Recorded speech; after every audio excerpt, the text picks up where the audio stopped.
পৃথিবীর সবথেকে বড় স্তন্যপ্রায়ী প্রাণী হল নীল তিমি। এটি শুধু জলরাশিতেই নয়, স্থলভাগের মধ্যেও সর্ববৃহৎ প্রাণী, যাহা সাতটি আফ্রিকান হাতির সমান। সুবিশাল জলরাশিতে রাজত্ব করা এই নীল তিমি সম্পর্কে কিছু তথ্য আপনাদের সামনে তুলে ধরলাম। প্রিয় দর্শক, চলুন আর কথা না বাড়িয়ে আজব দুনিয়ার এই পর্বে নীল তিমি সম্পর্কে কিছু তথ্য জেনে আসা যাক।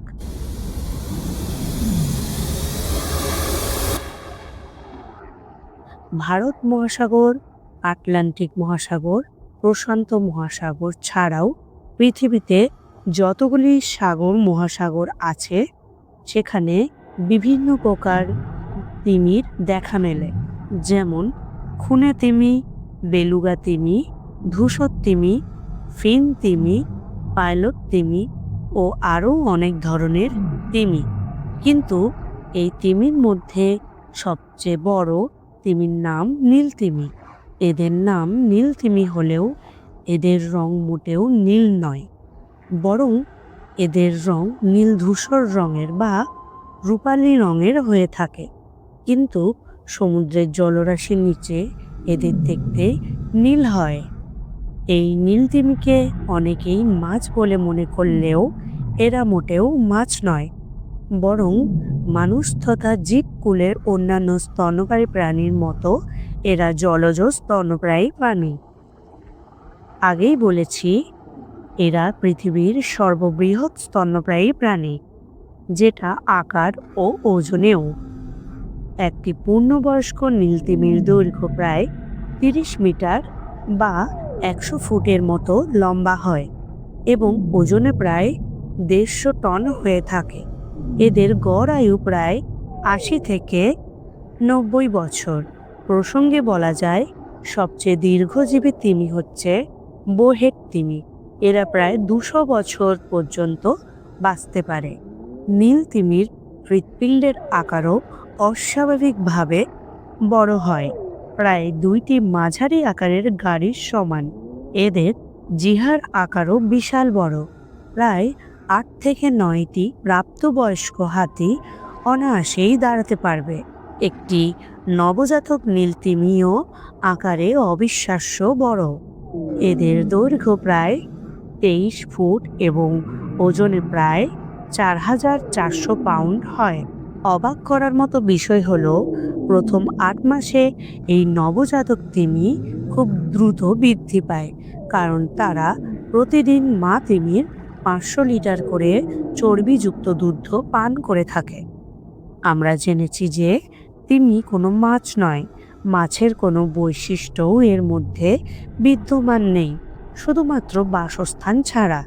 তিমি মাছের মতো ফুলকার সাহায্যে শ্বাস প্রশ্বাস গ্রহণ করে না, আবার ডিমও পারে না, বরং আর 5টি স্তন্যপায়ী প্রাণীর মতো ফুসফুসের সাহায্যে শ্বাস প্রশ্বাস গ্রহণ করে এবং ঔরসজাত সন্তান জন্ম দেয়। নীল তিমি ফুসফুসের সাহায্যে শ্বাস প্রশ্বাস নিলেও মানুষের মতো এত ঘন ঘন অক্সিজেন প্রয়োজন হয় না তাদের। তারা প্রতি 30 মিনিট অন্তর অক্সিজেন গ্রহণ করার জন্য জলের ওপর ভেসে ওঠে। আর সব স্তন্যপ্রায়ীর মতো নীল তিমিকেও ঘুমোতে হয়, তবে তারা খুব বেশি সময়ের জন্য পরিপূর্ণ নির্দাস সুখ উপভোগ করতে পারে না, কারণ শ্বাস প্রশ্বাস নেওয়ার জন্য কিছু সময় পর পর তাদের জলের ওপর ভেসে উঠতে হয়। শরীর যতই বড় হোক না কেন, নীল তিমির খাবার কিন্তু ছোট প্রাণীরাই। চিংড়ি মাছের মতো দেখতে বিভিন্ন krill জাতীয় জীব এদের প্রধান খাবার। একটি পূর্ণবয়স্ক নীল তিমি দিনে গড়ে প্রায় 8 টন krill খেতে পারে। বিস্ময়কর ব্যাপার হলো, এদের ক্ষুধা লাগলে 3600 কেজি পর্যন্ত খাবার গ্রহণ করে তারা, যা 4000-এর বেশি মানুষের একদিনের খাবার। বিশাল আকার তিমির দাঁত নেই। দাঁতের স্থলে বিশাল ব্যালিন নামক হাড়ের তৈরি জাল থাকে। ওপর থেকে নিচের চোয়াল পর্যন্ত ব্যালিন প্লেট রয়েছে, যা তিমিকে শিকার ধরতে সাহায্য করে। বিশাল আকারের চোয়ালটি যখন হাঁ করে সমুদ্রের গভীরে বিচরণ করে, তখন হাজার হাজার ক্রিল এই ব্যালিন নামক জালে ধরা পড়ে। এইভাবে প্রাণীটি জীবন ধারণ করে। তিমির জীবনে দুটি মরশুম থাকে। 1 নম্বর খাওয়ার মরশুম। গ্রীষ্মকালে উত্তর ও দক্ষিণ মেরুর কাছাকাছি সাগরগুলিতে প্রচুর পরিমাণে ক্রিল পাওয়া যায়।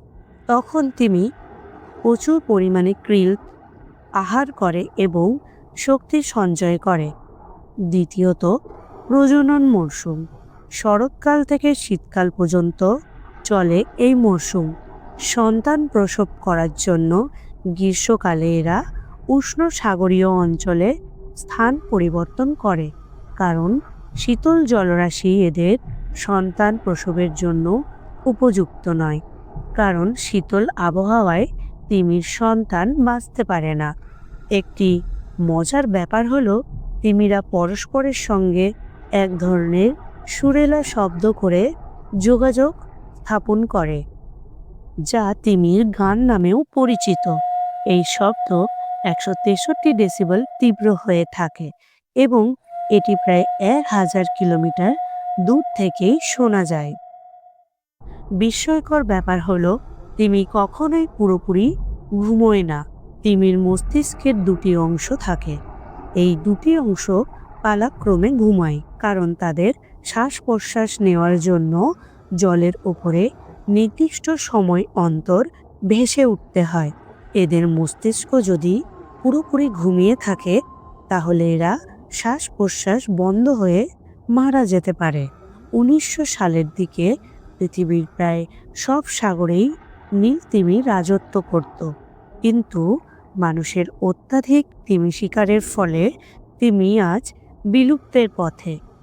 তিমির তেলের অত্যাধিক চাহিদার জন্য মানুষ তিমি শিকার করত। 1900 সাল থেকে 1948 সাল পর্যন্ত প্রায় 3.5 লাখেরও বেশি তিমিকে শিকার করা হয়। এরপর আন্তর্জাতিক তিমি কমিশন বাণিজ্যিকভাবে নীল তিমি শিকারের ওপর নিষেধাজ্ঞা জারি করে। এই সুবিশাল জলরাশির গভীরে আর মাত্র 25,000 নীল তিমি জীবিত রয়েছে। প্রাণীজগতের এই সুবিশাল জীবটি আজ বিলীনের পথে। আমাদের উচিত পরিবেশগত দিক থেকে বিচার করে অবৈধ তিমি শিকার থেকে সরে আসা। তাহলে আবার এই বিশাল জীবটি সমুদ্রের গভীরে হয়তো রাজত্ব করবে এবং জীববৈচিত্র্যে সর্ব উপরে স্থান করে নেবে এই নীল তিমি।